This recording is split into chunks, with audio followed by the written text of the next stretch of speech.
Mach 10 Garage. Beauty. Are you paying? It's on me, boys. Really? It's for the tube. Damn. Of lubrication, I'm gonna fuck you in the eyes.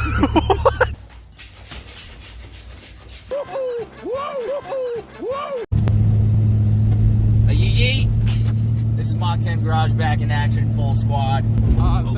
Shit, Jesus Christ. Jesus Christ. Sorry, boys. It's a rough ride in the Jeep. Holy shit. Alright, thank you for the 400 subscribers. Jesus Christ. Sorry. Fucking stop.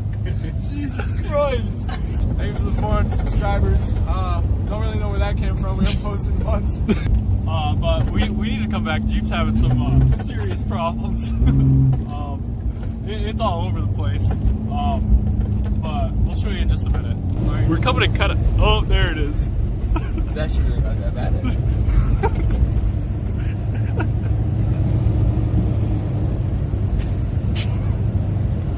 Why is it working so well right now? Because we're trying to make a video on it. So we're about to hit the infamous Greenfield Mountain. It's not gonna be fun, boys. Oh, we're already starting to get a little shaky. Oh my god! No big deal.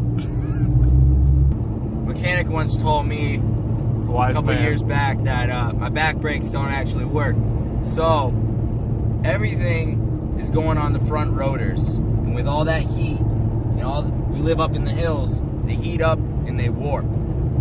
So I've been dealing with this issue for quite a while, and I think it's time to fix it. Want some smoke, old man?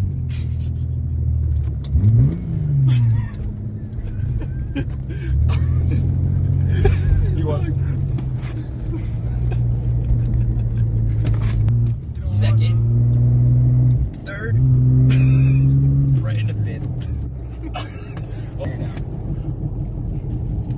I'd say driving in the Jeep is one of the most terrifying experiences I've ever had. This is my 99 Jeep Grand Cherokee. I think it runs like a beast, but right now we're having some issues. Obviously, you've seen the shaking. Main problem right here, rotors from here, you're not gonna be able to tell that it's warped, but shit's warped. So the solution, take your tires off, get some new rotors, put them on there.